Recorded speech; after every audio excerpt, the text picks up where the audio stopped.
खाली हाथ आए थे, ठीक है खाली हाथ आए थे, लेकिन खाली हाथ जाना नहीं है। इस देश का ऋण चुका के जाना है।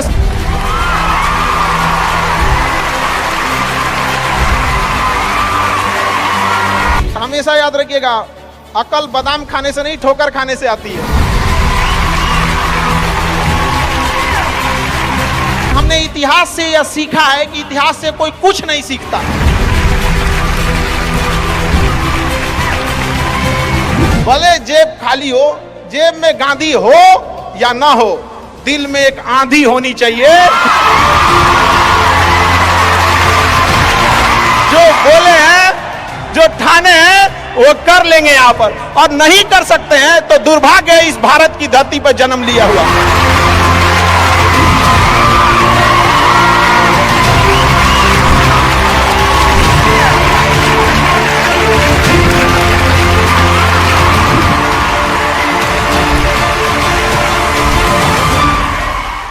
भारत में एंटरप्रेन्योर इतने बड़े संख्या में आ रहे हैं और काफी खुशी हुई इस चीज को देखकर कि भारत चेंजिंग की ओर जा रहा है अब अपने ओर।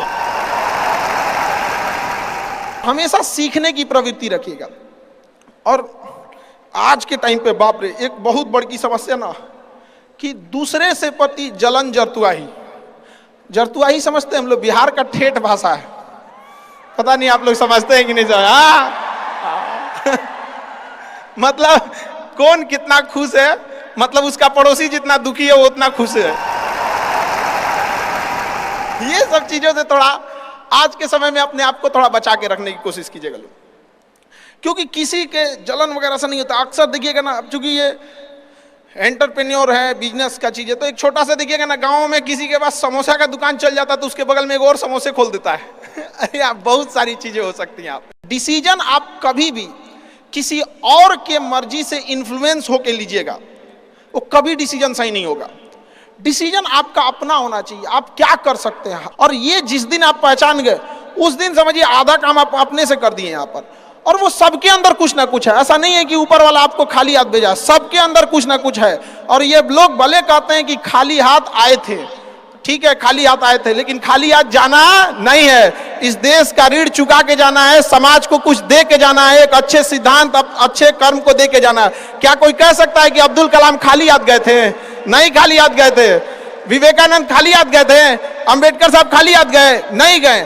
तो इस देश में हम खाली हाथ जरूर आए थे, लेकिन इस देश का कर्ज उतारना है, खाली हाथ लौटना नहीं है। कुछ ऐसे सिद्धांत अपने साथ है, कुछ अपने पीछे कुछ यादें छोड़ के जाना है, जिससे कि दुनिया याद कर सके हम लोग को। और हमेशा चीजों में ना अपनी ईमानदारी करिएगा। आप कितना ईमानदारी से काम करते हैं, कितना लगन से काम करते हैं, सफलता इसी चीज पे डिपेंड करती है। बाकी ऐसे चीजें कि भाई ये करना चाहिए, बस आप कितना समय दिए हैं किसी चीज को, कितनी ईमानदारी से किए हैं, ये मायने रखता है आपको। आप किसी चीज को समय नहीं दीजिएगा, कभी सफल नहीं हो सकते हैं। और एंटरप्रेन्योर और बिजनेस, इस सब की चीज़ों में एक चीज़ बहुत बड़ी डिलेमा होती है ना, कि सोचते बड़ी ज़्यादा हैं लोग, प्लानिंग बहुत करते हैं। 6 महीना से उसका प्लानिंग ये चल रहा है। अरे भाई 6 महीना में कमवा शुरू किए रहते तो कुछ एक्सपीरियंस हो गया रहता, कुछ ठोकरें लगी होती। शुरू कर दो, चाहे जैसे करना है। यहाँ पर ऐसा थोड़ी हो सकता है कि एकदम फिनिश होकर काम करे। हर चीज, जमीन से कभी पेड़ नहीं निकल सकता, पौधा ही निकलेगा। आज सीखिए, क्योंकि अगर कल कोई शुरू करता है आपके बाद, तो आपके पास उससे एक दिन का एक्स्ट्रा एक्सपीरियंस रहेगा। और हमेशा याद रखिएगा, अकल बादाम खाने से नहीं ठोकर खाने से आती है। जितना ज्यादा आप ठोकर खाएंगे उतने ज्यादा अकल आने वाली है। दुनिया का कोई इंसान जो सफल है कह दे कि हमको ठोकर नहीं लगा है, या कोई कह दे कि हम एक ही बार में यहाँ आए हैं, कभी नहीं आ सकते हैं। यहाँ पर स्टार्टिंग कीजिए, यहाँ पे ज्यादा प्लानिंग व्लानिंग के चक्कर में नहीं। कितना अच्छा आप प्लानिंग करके आइएगा ना कुछ चीजें गड़बड़ होंगी, क्योंकि किताबी नॉलेज, ये मोटिवेशन, ये सब चीजें, ये एक अलग चीज है। धरातल पे उतर के जाइएगा ना तो अलग चीज है यहाँ पर, और कभी बिहार में आके देखिएगा तो एकदम में अलग मिलेगा। कितना ठोकर लगा है ये बहुत मायने रखता है, क्योंकि ठोकर नहीं लगेगा ना, जिस पत्थर पे चोट नहीं पड़ती वो कभी मूर्त नहीं बनता है। तो इसलिए जितना आपको चोट लग रहा है तो ये आपके लिए अच्छी बात है, क्योंकि बड़े बड़े लोगों की जिंदगी में मुसीबत आती है, वो मुसीबत ही आती है बड़े जिन लोगों के लिए, क्योंकि फिल्म में जो सबसे टफ रोल होता है ना, वो बढ़िया हीरो के कंधे पे दिया जाता है। तो ये पृथ्वी पे भी ना ऊपर वाले को पता है कि ये बढ़िया हीरो है, इसको थोड़ा सा हम रोल देते हैं बढ़िया। तो बड़ी जिम्मेदारी देने से पहले ऊपर वाला भी ना आपको टेस्ट करता है, टेस्ट करके ही देखेगा कि नहीं करेगा। हम लोग छोटा सा कोई सामान खरीदते हैं तो उसको ठोक बजा के चेक करते हैं कि सह लेगा कि नहीं सह लेगा। एक छोटा सा बर्तन कोई खरीदने जाता है तो पटक के दिखाता है, देखिए मजबूत है। तो ऊपर वाला भी जब आपको बहुत बड़ा जिम्मेदारी देने वाला होता है ना, तो पहले सोचता है कि इसका थोड़ा सा टेस्ट कर ले। बहुत लोग टेस्टे में भाग जाते हैं, ए भगवान हमरा काहे लिए तुम मुसीबत लाया।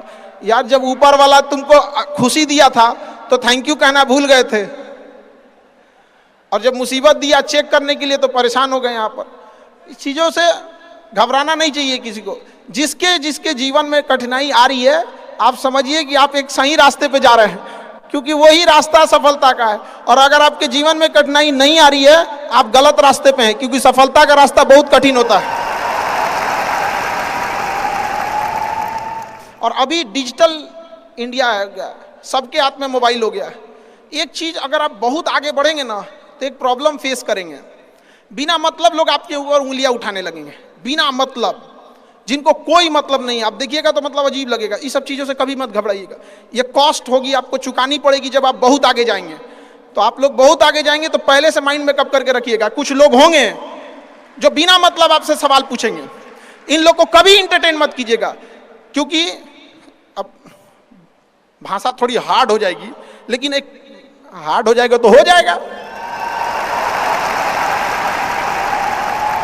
बस भाषा, भाव को समझिएगा, भाषा का नहीं। कि कुत्तों की रेस में दौड़ने से घाटा यह है कि जीतने के बाद भी कुत्ता ही कहलाएगा आदमी। एक बार एक रेस में ना कुछ कुत्तों को दौड़ाया गया, बीच में शेर बांधा गया कि कौन तेज दौड़ता है। शेर दौड़ा ही नहीं, कहा कि जीत के भी क्या फायदा, जीतने के बाद वो कुत्ता कहलाएगा। समझ में आया? तो जब आप आगे बढ़ेंगे ना, तो ये कॉस्ट है, समझिएगा इस चीज को। पहले ये कम था, क्योंकि पहले लोगों के पास में हाथ मोबाइल वोबाइल कुछ नहीं था, मतलब कानाफूसी में रह जाता था। लेकिन अब ये बहुत बड़े पैमाने पे हो गया। तो ये सब चीजों से बचिएगा, और ये आएगा आपके साथ में लाइफ में ये चीजें। जैसे हम आपको छोटा सा मतलब व्यवहारिक चीज पे बताते हैं। जब बहुत आगे जाएंगे ना, तो कुछ कहेंगे अरे इसका प्रोडक्ट खराब है, इसका ये चीज, मतलब कुछ ना कुछ बोलेंगे। उसको बस ऐसे समझिएगा कि जब आप बढ़ते हैं तो आपके चेहरे पे कभी कभी कुछ दाने निकल जाते हैं, उसको छेड़ा नहीं जाता है। 10 दिन 15 दिन बाद वो खत्म हो जाता है, फिर दिखता तो है तो आपका चेहरा ही दिखता है। और ज्यादा खखोरेंगे ना तो उधर के बर्बाद कर देगा आपको। हम निकला है, छोड़ दीजिएगा उसको। एक समय आएगा जब आप ही जाने जाएंगे। यहाँ लोग किस चीज पे नहीं उंगलियां उठा देते हैं, भगवान को उंगलियां उठा दिए लोग। अग्नि परीक्षा भगवान को देना पड़ा, हम लोग की क्या औकात है जी यहाँ पर। इसलिए भैया इस सब चक्कर में नहीं पड़िएगा। आप जो हैं वो एकदम परफेक्ट है, चाहे जैसे भी। गलतियां सबसे होंगी, जो गलती करिएगा उसको एक्सेप्ट कर लीजिएगा। हाँ हमारे पास ऐसे गलती हो गई, नेक्स्ट टाइम से हम सुधारेंगे, बट कोशिश कीजिएगा गलतियां ना हो। लेकिन सबके जवाब देने की कोशिश मत कीजिएगा। आप इंसान है, कोई डिटर्जेंट नहीं है कि सफाई करते चलते हैं आप। और काबिल इतना बनिए ना कि लोग आपको रोकने के लिए ना साजिश करना पड़े, कोशिश नहीं। उस लेवल पे जाइए। आपको यार ये कैसे आगे निकल गए यहाँ पर। आएंगी चीजों को हम लोग भी फेस किए हैं, आप लोग भी फेस करना होंगे। यहाँ पे शुरुआत में सबको कॉस्ट चुकानी पड़ती है। और ना लोग कहते हैं कि सबके अंदर कोई यूनिक क्वालिटी होती है। इसको पहचानने का एक तरीका होता है। जब आप मुसीबत में फंसेंगे ना, तो वही काम कीजिएगा जो आपको सबसे अच्छा आता है, सबसे अच्छा आता है। आप मुसीबत में फंसेंगे। हम लोग जब इंटर पास किए थे तो हम लोग के सामने भी फाइनेंशियल क्राइसिस आया था। सबसे पहले वेल्डिंग मारना चालू किया था आदमी की, बिना किसी काम का किसी दुकान पे बैठ के वेल्डिंग मारते रहो। अरे सही भी मारते थे तो 4 गो चीज सुना देता था। यार ऐसे नहीं, ऐसे होता है, क्या बात करते हैं। बढ़िया मारते थे और वही सुन लेता था आदमी यहाँ पे। फिर धीरे धीरे किसी को पढ़ाना धीरे धीरे चालू किया आदमी। कुछ दोस्तों ने कहा कि भाई तुम पढ़ाओ, ठीक पढ़ाता है, तो आदमी उधर चला गया। तो आपको भी पता है कि आप किस चीज में अच्छे हैं, तो धीरे धीरे अपने आप के अंदर वो पहचानिए, उसको सुधारने की कोशिश कीजिए और इधर उधर ज्यादा ध्यान नहीं दीजिए। मुसीबत आए तो अपने आप को एक बार थपथपाइएगा कि हाँ आप उस इलीट क्लास में हैं जिसके सामने मुसीबत आई है। और एक समय आएगा कि जब आप इस मुसीबत को पार कर जाएंगे, और एक समय आएगा कि जब यहाँ आके आप अभी अपनी संघर्ष की कहानी बताएंगे कि हम भी ऐसा थे। और हम आप सबसे यही उम्मीद करते हैं कि भगवान से भी हाथ जोड़ के यही दुआ मांगते हैं कि जितने लोग हैं देश के, सबको एक दिन अपनी कहानी सुनानी पड़े, क्योंकि यह देश वीरों की धरती है, वीरांगनाओं की धरती है। यहाँ पर हर बच्चा यहाँ का फौलाद है अपने आप में यहाँ पर। तो ये वक्त है अब ऋण चुकाने का।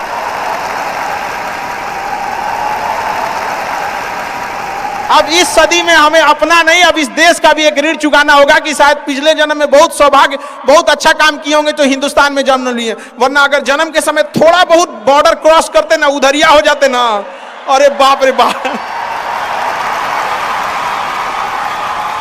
अरे क्या दुर्दशा होता जिसका कोई हद नहीं यहाँ पे। थोड़ा सा बस उधर घसक जाते तो।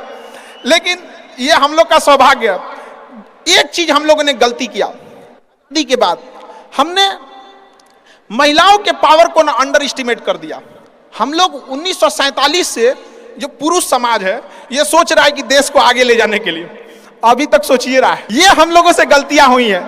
और लड़कियों को हमने जो साथ छोड़ दिया महिलाओं का ना, बस यकीन मानिए जिस दिन भारत देश की महिलाएं पुरुषों के साथ कदम से कदम मिला ली, 10 साल में देश की सूरत बदल जाएगी, दुनिया देखते रह जाएगी। यहाँ पर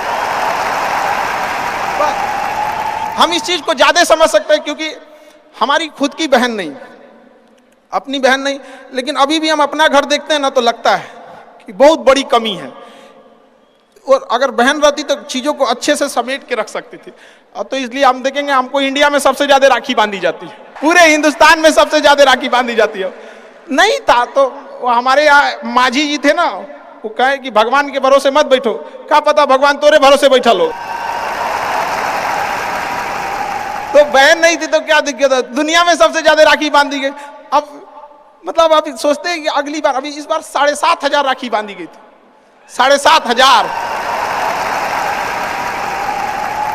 हर साल रक्षाबंधन के बाद, पहले ही रक्षाबंधन से पहले हमको एक डॉक्टर अपॉइंट करके रखना पड़ता है कि सर मेरा ना ब्लड रुक जाएगा, इतना राखी बांधी जाती है। तो आप एकदम ना स्टैंड बाई पे रेडी रहिएगा वहां पे। इतना राखी बांधने के बाद एक आदमी आता है मेरा हाथ उठाने वाला, वो हाथ लेके चलता है, हम ऐसे चलते रहते हैं। तो खुश नसीब हैं वो लोग जिनके घर में बहनें हैं, जिनकी बेटियां हैं। आप उसकी कदर नहीं कर सकते हैं तो यकीन मानिए इसका बदला भगवान जरूर लेता है। आजकल लोग देखते हैं कि लोग बहू की कदर नहीं करते। अरे वो आपकी बेटी है, चेहरा बदल के वापस भगवान ने भेजा है आपको, नहीं कर सकते कदर ना, तो आपने भगवान की उस नेमत को ठुकरा दिया है। अब फिर घरे में मुसीबत आएगा तो कहेंगे कि पता नहीं क्या हो गया। चाहे चांद पे पहुंच जाइए, चाहे जितना भी आगे चल जाइए, अपनी सभ्यता संस्कृति को मत भूलिएगा वरना मिट जाइएगा आप यहां से। यूनान मिस्र रूमा सब लुट गए जहां से, लेकिन मगर है बाकी नामो निशा हमारा। कुछ बात है कि हस्ती मिटती नहीं हमारी, सदियों रहा है दुश्मन दौरे जहां हमारा। भारत को मिटाने की कोशिश की गई, मिटा कभी नहीं। इसलिए याद रखिएगा अपनी संस्कृति को नहीं भूलना है। और हमसे गौरवपूर्ण संस्कृति पूरे भारत, पूरे विश्व में किसकी है यहाँ पर। तो ये चीजों को थोड़ा सा आप लोग को ध्यान में रखना है और आपस में मिलजुल के एक देश वाली भावना लेके चलना है कि हम सबको मिलकर अब देश को अपना उस पुराना जो गौरव मिला था उसको वापस लौटाना है। और आप लोग आगे बढ़ेंगे, युवाओं में है, आप जिधर युवा चलते हैं उधर ही सब कुछ चल देता है। यहाँ पर तलवारों के साए पर इतिहास हमारा बनता है, जिस ओर जवानी चलती है उस ओर जमाना चलता है। आप युवा लोग हैं, आपको किसी कौन रोक सकता है यहाँ पे। मैं दरिया हूं, अपना हुनर जानता हूं, जिधर से भी गुजरूंगा अपना रास्ता बना लूंगा। तो युवाओं में यही तो एक है, भले जेब खाली हो, जेब में गांधी हो या ना हो, दिल में एक आंधी होनी चाहिए कि जो बोले हैं, जो ठाने हैं वो कर लेंगे यहाँ पर। और नहीं कर सकते हैं तो दुर्भाग्य है इस भारत की धरती पर जन्म लिया हुआ, ये व्यर्थ हो जाएगा यहाँ पर। तो एक कहानी लिखना है जो आगे जाके सबको सुनाना है। और हर उस घर में 2 किलो अलग से मिठाई जाएगी जिस घर से आवाज आई थी कि इससे नहीं हो सकता है, अलग से एकदम ले भैया ये तेरे लिए स्पेशल है। यहाँ पर एकदम तारीफ करने वालों की कमी हो जाए, जलने वालों की कमी नहीं होना चाहिए। एकदम मिसाल बनिए। आप सब लोग को, हमारा आप सब लोग को ढेर सारा शुभकामनाएं, दुआएं। आपके ठोकरें आएंगी, लगेंगी ठोकरें, उसी को ठोकर लगती है ना जो चलता है, जो सुतल है बेड पे, ओकरा कौन ची का ठोकर लगने वाला है। और ठोकर नहीं लगेगी तो नहीं आगे बढ़ सकते हैं। कामचोरों से तो इंडिया परेशान है, जो कुछ नहीं करता वो भी संडे को आराम करता है। अरे तोरे लिए कोची का संडे यार, काम बस ईमानदारी से कीजिए। हम लॉकडाउन का एक छोटा सा एग्जांपल देते हैं। हमारे यहाँ एक लेबर था, जो नहीं काम करते हैं लेबर लोग, उनकी बहुत दुर्दशा हो गई लॉकडाउन में। रियल में एक्चुअली उनके साथ प्रॉब्लम क्या है ना, they don't have backup money. वो डेली कमाने वाले हैं, डेली खाने वाले हैं। उनका अगर 10 दिन का दिहाड़ी बंद हो गया ना तो उनके लिए बहुत दिक्कत आ जाती है। और लॉकडाउन में बेचारों के साथ क्या हो गया, अब इतनी पॉपुलेशन है, गवर्नमेंट भी कितना को देख सकती है, एक लिमिटेशन है वहां पर, तो उसके साथ बहुत दिक्कत आ गया। तो हमसे बेचारे, हम भी लॉकडाउन में खाली बैठे थे, तो हमसे बोले कि देखिए एक तो काम नहीं मिलता है, तो हम लोग को महीना में 20 दिन मिलेगा, 22 दिन मिलेगा, हम लोग के पास बैकअप नहीं होता है। तो उसको हमने एक छोटा सा बात बोला कि भाई देखो, एक काम बस मेरा 1 महीना करके देखना, नहीं अच्छा लगे तो छोड़ देना। काम पे जाते कितने हो, तो बताया कि 8 बजे जाते हैं। अलग अलग शहर में वो काम करने वाले मजदूर जो आते हैं, मिस्त्री, उनका टाइमिंग अलग अलग हो सकता है। हमारे यहाँ 8 बजे आते हैं लोग, और फिर दोपहर में लंच करते हैं, शाम में 4-5 बजे 5 बजे चले जाते हैं। तो कहे 8 बजे के काम में आप कितने बजे जाते हो? कहा कि सर वही पहुँचते पहुँचते 7:15 हो जाता है, खैनी उनी बनाते चाय पीते 8:30 हो जाता है। हम कहे एक बात बताओ, ये आधा घंटा तुम किस में काटे? तो कहा कि जहां काम करने गए ना उनके में से। हम कहे नहीं, यही इस गड़बड़ है। आप अपनी जिम्मेदारी में से आधा घंटा काट लिए थे, आप वहां 15 मिनट पहले पहुंच के देखो। तो कहे क्या बोलते हैं मास्टर, पगला गए हैं एकदम। हम भाई देख तो 1 महीना काम करके देखो, बस तुम वहां 15 मिनट पहले पहुंच के देखो। वो इंसान 15 मिनट पहले पहुंच जाता था, 5 मिनट पहले ही काम चालू कर देता था, बाकियों के आने से पहले। लंच पे जाते थे तो जब सब चले जाते थे 1-8 मिनट लेट से लंच जाते थे, कुछ नहीं होने वाला है। 1-8 मिनट लंच के खत्म होने से पहले ही चले आते थे। बाकी लंच खत्म हो गया 10 मिनट बाद आ रहा है, वो लंच खत्म होने से 1-8 मिनट पहले ही चले आते थे।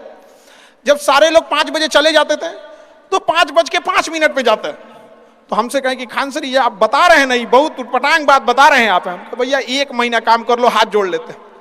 आज के टाइम पे जब वो 1 महीना काम किया, 10 दिन के अंदर लोगों को हो गया यार कितना ईमानदारी से काम करता है। आज उसको फोन से लोग बोलते हैं कि भाई मिस्त्री खाली हो, फोन से बोलते हैं।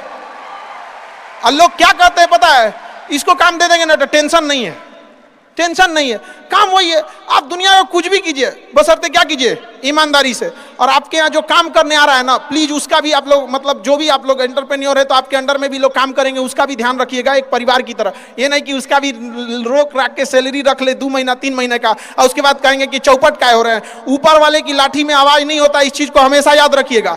देखिए जैसे बड़ी कंपनी, याद रखिएगा, बड़ी कंपनी कस्टमर तक डायरेक्ट नहीं पहुंचती है, बीच में एक डिस्ट्रीब्यूटर रखती है, डायरेक्ट कस्टमर को सामान नहीं बेचती है। अगर किसी बिस्किट कंपनी को तो सोचिएगा बिस्किट डायरेक्ट नहीं देगी, बीच में क्या रखती है, डिस्ट्रीब्यूटर रखती है। उसी तरह ऊपर वाला भी ना सबको हाथ में डायरेक्ट पैसा नहीं देता है, बीच में एक डिस्ट्रीब्यूटर रखता है। हो सकता है आप एंटरप्रेन्योर वही डिस्ट्रीब्यूटर है, आपके माध्यम से गरीबों का चूल्हा जलता है, आप मत मारिएगा। आप प्लीज उन गरीबों का हक मत मारिएगा, नहीं तो बड़ी कंपनी को दिख जाता है कि ये डिस्ट्रीब्यूटर ठीक नहीं है तो उस डिस्ट्रीब्यूटर को चेंज कर देता है। अगर गरीबों का हक मारेंगे और ऊपर वाले को नजर पड़ गया कि ये डिस्ट्रीब्यूटर ठीक नहीं है तो साइड कर देगा, और फिर कहेंगे कि अब हमारा बिजनेस चौपट हो गया। अरे बाबू तुम खुद चौपट किया अपना।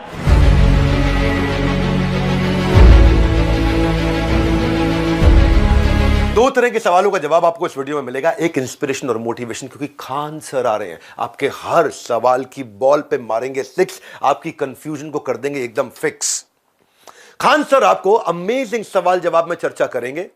एक और मैं आपको फ्री में जबरदस्त आइडिया दे रहा हूं, अगर आपके बिजनेस में कोई सवाल है उसका कोई जवाब नहीं मिल पाया, चाहे वो कैश फ्लो का है, मैन पावर का है, बिजनेस में जे कर्व लाने का है, नया कस्टमर लेकर के आने का है, कंपटीशन को बीट कर देने का है, नई टेरिटरी, नया मार्केट, नया रिटेल आउटलेट, नया डिस्ट्रीब्यूशन नेटवर्क, मैं होलसेलर बनना चाहता हूं, मैन्युफैक्चरर बनना चाहता हूं, मैं एक्सपोर्ट करना, इंपोर्ट करना, ना ई कॉमर्स पर जाऊंगा, मेरे पास मैन पावर नहीं आती, टिकती नहीं, अरे पेमेंट की दिक्कत आ रही है, अरे पीछे पैसा फंस गया, मुझको लोन कैसे मिले, इतनी तरह की समस्याएं।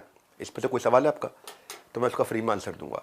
आपकी कंफ्यूजन सोल्यूशन मेरा, हिंड्रेंस आपकी, गाइडेंस मेरी, रियल टाइम दूंगा आप ही की भाषा में। हिंदी में पूछ लो, इंग्लिश में पूछ लो, गुजराती में पूछ लो। Ask doctor Vivek Bindra, hashtag ask doctor Vivek Bindra.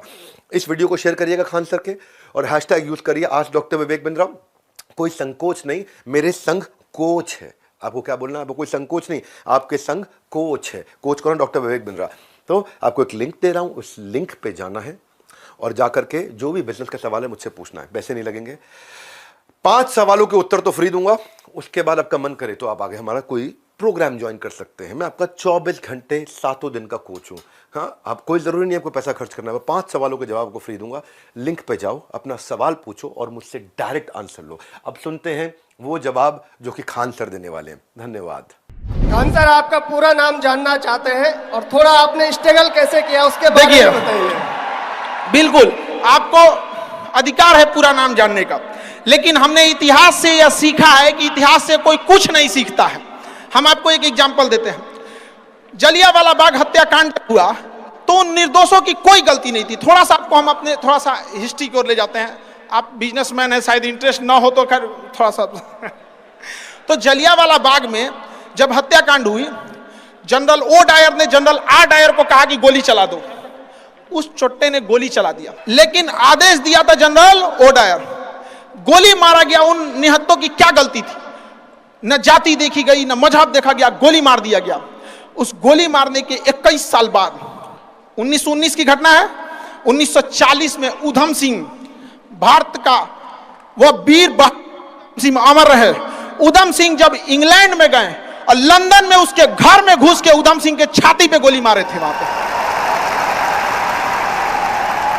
और जब जज ने पूछा था कि नाम क्या है, तो उन्होंने कहा था राम मोहम्मद सिंह आजाद। राम मोहम्मद सिंह आजाद। समझ आ गया मेरा नाम क्या है?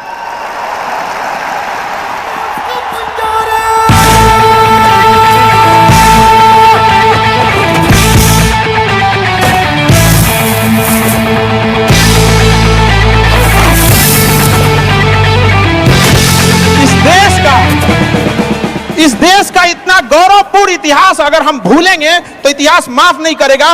और उन शहीदों के लिए यह एक शर्म की बात हो जाएगी। उनकी आत्मा को उस दिन गर्व महसूस जब हम सब अपनी जाति, धर्म, मजहब छोड़कर एक हिंदुस्तानी कहलाएंगे। यहां पर जब हम गुलाम थे तो हिंदुस्तानी थे। आजादी ने हमें हिंदू मुसलमान बना दिया। यहां पर आज भी अगर आप कहते हैं कि मेरा नाम क्या है, तो सुनिए आपको जवाब, मेरा नाम क्या है? I am Indian.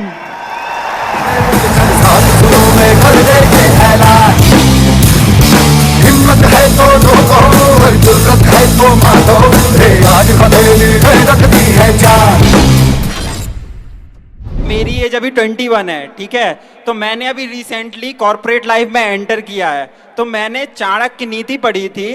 तो चाणक्य नीति में चाणक्य जी एक चीज बोलते हैं, वो कहते हैं कि जंगल में जो टेढ़े पेड़ होते हैं वो बाद में कटते हैं, लेकिन जो जंगल में सीधे पेड़ होते हैं वो तुरंत कट जाते हैं। तो आप मतलब तो समझ गए होंगे कि लाइफ में क्या करना चाहिए और किस तरीके से हमें मतलब टेढ़े बन के रहना चाहिए कि अपने सीधे बन के रहना चाहिए। देखिए, समझिए ध्यान से, जैसा देश वैसा भेष।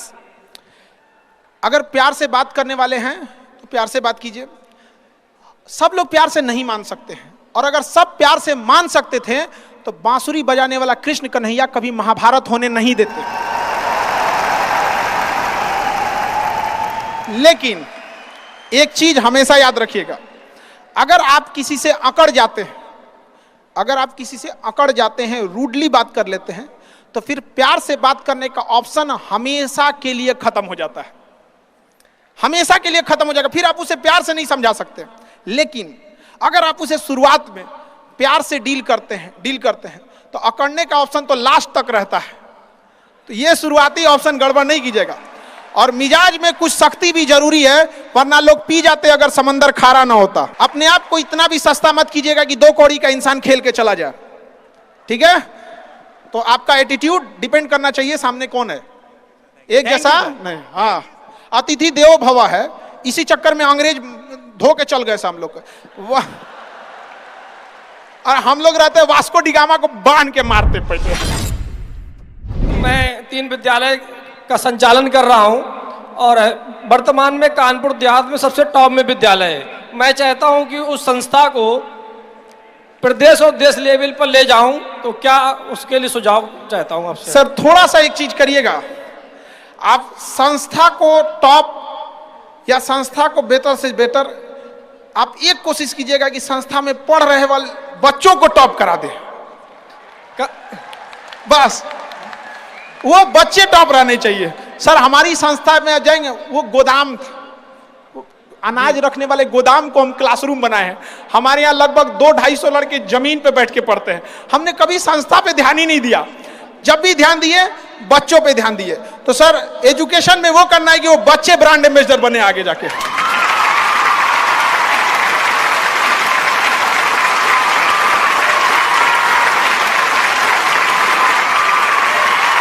सपनों की दुनिया में जीते हैं। गांव में कोई मार दिया तो दिल में ख्याल आएगा कि इससे रुक हम यूपीएससी निकालेंगे, आईपीएस बन के आएंगे, बदला लेंगे। ये सब ख्याल आता है ना। बचपन से ही ना घर वालों को लगता है कि बेटा कमा के लाएगा, वो मेंटेलिटी हो जाती है। लेकिन बेटा कैसे कमाएगा इससे उनको मतलब नहीं है। तो फैक्ट्री में गया है, लोहा पीट रहा है, जल गया है, गिर गया है, टूट रही है, उससे मतलब नहीं। घर वालों को लड़कों से मतलब है कि कमाना चाहिए, कैसे कमाना चाहिए कोई नहीं देख रहा है। दाढ़ी मुछाने के बाद बहुत खराब लगता होगा जब दाढ़ी बनाने के लिए पैसा पिताजी से लेना पड़ता है।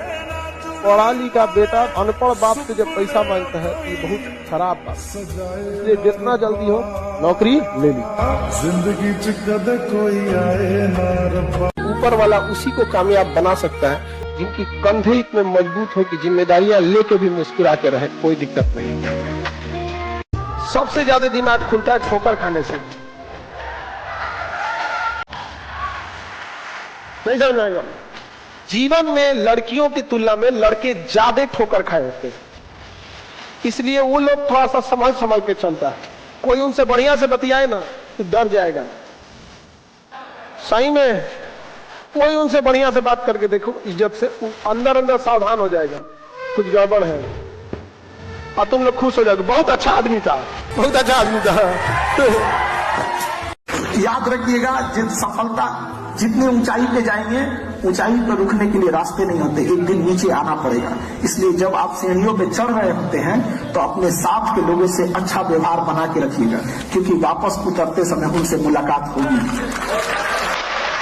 याद रखना बाबू, अगर आप कामयाब नहीं होंगे तो कोई ना कोई अमीर घर का आएगा, कोई कामयाब होके आएगा। और यदि आपने मजाक कर दिया तो पूरा जीवन नाश हो जाएगा। तो अपना जीवन नाश मत कीजिए। 1 साल की क्या कीजिए मेहनत, फिर पूरा जीवन भविष्य सुधर जाएगा। लड़का लोग के लिए एक चीज प्लस पॉइंट ये रहता है कि आपको कहीं ना कहीं तो हो ही जाएंगे सेटल। लड़की लोग के लिए दुर्दशा हो जाएगा अगर अच्छा जॉब नहीं मिल पाया ना, और जॉब से पहले ब्याह हुआ तो ब्याह आपकी मर्जी से नहीं, घर वाले के हिसाब से हो जाएगा। समझ में आ गया कि नहीं? जितने असफल लोग होते हैं ना, उनका एक लक्षण होता है, उनके अंदर ख्वाहिशें बहुत होती हैं लेकिन वो काम करना नहीं चाहता है। हमें ये बनना है, हमें वो बनना है, लेकिन जो वहाँ बन के गया है वो कितना मेहनत किया है ये कोई करना नहीं चाहता। राजा बनने का शौक है तो गुलाम की तरह मेहनत करना सीखो। लोग कहते हैं कि पढ़ लिख के राजा बनोगे, बकलोलवन को बोलिएगा कि ये डीएम है ना, डीएम डिस्ट्रिक्ट मजिस्ट्रेट, ये राजा ही है, समझा या? इसका नाम होता है कलेक्टर।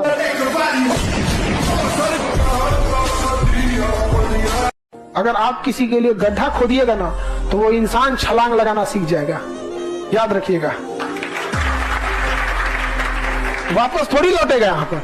तो दुनिया, समाज, रिश्तेदार, किस्मत, कोई अगर आपके लिए गड्ढा खोद रही है, याद रखिएगा आपको मजबूर कर रही है कि आप छलांग लगाना सीख जाए। वो शाहरुख खान ने कहा था ना कि आपकी तबीयत खराब होगी, गर्लफ्रेंड नाराज होगी, बॉयफ्रेंड गुस्सा हो जाएगा, बीच में ब्रेकअप हो जाएगा, कभी घर में पैसों की समस्या होगी, कभी रोड पे बारिश होगी, कभी ऑफिस आने का मन नहीं करेगा, बहुत सारे इश्यूज होंगे। लेकिन उन सब के बीच में रोज आपको कंसिस्टेंसी रखना है उस पीरियड में कि सपना पूरा हो। सो अगर आप में कॉन्फिडेंस है, उसके साथ क्लैरिटी है, और with clarity you have consistency, कर ली दुनिया मुट्ठी में। 2 लाख रुपया कोटा में फीस लेता है, इस चीज के लिए मास्टर मुहल्ला से बोलने का। उन्हें मास्टर कहना ठीक है या व्यापारी? खेत बेच के बच्चे कोटा में जाते हैं, गिरवी रख के माँ का गहना, बहन का गहना गिरवी रख के कोटा में जाते हैं। और जब उनको पढ़ाई नहीं समझ में आती है, डाउट क्लास में भी नहीं समझ में आता है, और वहां जाके समझा जाता है कि कोटा में केवल और केवल ध्यान दिया जाता है टॉपर स्टूडेंट पे, जिनका फोटो वो अखबार में छाप सके। वो मार्केटिंग का तरीका होता है, उन पे कोई ध्यान नहीं दिया जाता है। अब तब वो बच्चा देखता है कि हम खेत बेच के आए थे, माँ का गहना गिरवी रख के गए थे, किस मुंह से लौटेंगे, वो सुसाइड करता है। इस पर सोचना चाहिए देश के शिक्षा विभाग को। लेकिन क्या कीजिएगा, हम अकेले कितना लड़ेंगे, लेकिन है बिहारी, जब तक तोड़ेंगे नहीं तब तक छोड़ेंगे नहीं। पढ़ाई को वैसे कीजिए जैसे नोट गिनते हैं। पैसा कोई गिन रहा है, मजाल कोई उसका कंसंट्रेशन खराब कर दे, डांट देगा, 2 3 4 5 6 7 8 9। सबके लाइफ में टेंशन रहती है। अब ये डिपेंड करता है कि आप हिम्मत वाले हैं या कायर हैं। अंतर समझो, लड़ने की क्षमता की ताकत क्या होती है। एक सामान्य व्यक्ति को, हम में, आप में, किसी को, हमारे सामने अगर शेर आ जाएगा, हम डर के भाग जाएंगे, मार डालेगा शेर। लेकिन एक शराबी था, शराब पी लिया था, तब तक शेर आ गए सब, एगो दुगो नहीं 4 गो शेर आया सब। एक शराबी एगो छोटा सा छड़ी लेके 4 शेर को भगा दिया। ओ माय गॉड, हमको यहाँ पे, और शेर कंफ्यूजन में था, यार ये कौन सा प्राणी है, इधर देख रहा है, इधर चल रहा है, यहाँ पे उसको मारे किधर से, भाग गया शेर भाग गया। तो समझ रहे हैं इच्छा शक्ति में कितनी ताकत होती है। तो फिर लड़के यही करते हैं, पढ़ते हैं, लिखते हैं, चाहे कितना भी, यदि बड़े बड़े डीएम एसपी को देखिएगा, नॉर्मल लड़की से शादी कर लेते हैं और अपने यहाँ रखते हैं। समझा क्या? जिस दिन आपको ये लगने लगे, आप बेहतर पढ़िए, एक नॉर्मल गांव का लड़का देखिए, शादी कीजिए फ्री। लेकिन दिक्कत क्या होगा, जिस दिन नौकरी होगी ना, आप अपने से ऊपर खोजने लगेगा। ये रियलिटी है, आप कितना भी झूठ ला दीजिए, बट देखिएगा जॉब होने के बाद एक लड़की से कहिए, बेरोजगार लड़का से शादी करने का, उसको लगेगा कि हाँ, यही दिन के लिए हम पढ़े थे। आप ही हैं जो हम लोग के लिए लड़ते हैं सर। एक चीज से हमेशा बचिएगा, चाहे लाइफ में कितनी भी परिस्थिति आ जाए, किसी को नीचा दिखाने की कोशिश मत